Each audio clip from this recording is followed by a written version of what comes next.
Bonjour, bonjour. Aujourd'hui, je vous propose une petite recette de pain cocotte au Compact Cookery. Alors, vous allez voir, encore une fois, c'est facile et excellent. Moi, j'en fais souvent et je me suis aperçue que j'avais pas encore mis la recette. Donc, je vais vous en faire profiter. Je commence par mettre la pâte 4 lames dans le robot. Je mets un sachet de levure de boulanger. Alors, pour ceux qui se poseraient la question, c'est des sachets tout à fait normaux que je prends à Leclerc. Ce sont des Alsa. Mais j'en prends d'autres. Je prends généralement tous les sachets ont la même contenance. L'autre jour, j'ai quelqu'un qui me demandait si c'était des sachets de 5-10 grammes. Et je crois que ce sont des sachets de 5 grammes. Mais bon, je vous le confirmerai pas. C'est des sachets tout à fait normaux que vous trouvez en commerce. J'ajoute 230 g d'eau. Je mets le couvercle, le capuchon et je vous montre le devant. J'appuie ici. J'appuie sur programme. Je mets programme 23 qui est pain et pâte à pizza. Je mets en route d'envoyer 3 minutes 37 degrés vitesse 2. Je mets en route et on se retrouve dans 3 minutes pour la suite. Voilà, c'est arrêté, je vais l'ouvrir. Donc j'ajoute 400 g de farine. Alors vous mettez tous les ingrédients dans l'ordre que je vous donne, parce qu'il faut surtout pas que votre sel entre en contact avec la levure.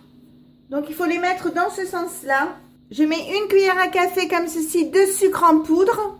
Je mets 2 cuillères à soupe comme ceci de graines pour salade ou pour pain, peu importe, que sont les mêmes. Une cuillère à soupe d'huile et une cuillère à café et demi de sel. Je referme le robot et ça part tout seul. Voilà, c'est arrêté. Je vais l'ouvrir. Donc, j'essaie de bien répartir. Alors, je vais d'abord enlever la pâle. Donc, comme j'arrive pas à l'enlever, on va passer aux travaux pratiques. Donc, je prends ma pâte comme ceci. Je vais la couvrir d'un torchon. Et je vais la mettre au-dessus d'une source chaude. Et donc, je vais laisser lever pendant 1 heure et on se retrouve dans 1 heure pour voir la suite. Je sors la pâte de mon pain cocotte. Je mets un petit peu de farine sur le plan de travail et je vais dégazer ma pâte. Alors, je la malaxe bien. Surtout, vous n'hésitez pas. Je prends un plat comme ceci. Je mets un papier sulfurisé au fond. J'y mets ma pâte. Je mets ma pâte et je vais laisser lever pendant 1 à 2 heures. Et après, on le mettra à cuire. Donc, on se retrouve d'ici 1 ou 2 heures pour voir le résultat. Voilà, ça y est, les 2 heures sont passées. Donc, je vais l'ouvrir. Donc, vous voyez, il est gonflé. Donc, maintenant, je vais le mettre dans le four sans le préchauffer pendant 50 minutes à 240 degrés.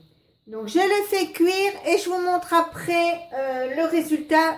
Alors, j'ai sorti le pain cocotte. Vous voyez, je l'ai coupé en 2. Donc, il est bien doré. On voit bien les graines que j'ai mis à l'intérieur. Vous voyez, à l'intérieur aussi, on voit qu'il est bien garni. Donc, on va le manger tout à l'heure avec le repas. Et si ma recette vous a plu, eh bien, n'hésitez pas à mettre un j'aime, un commentaire ou tout simplement à vous abonner à ma chaîne. C'est facile, c'est rapide, ça coûte rien et ça fait toujours plaisir.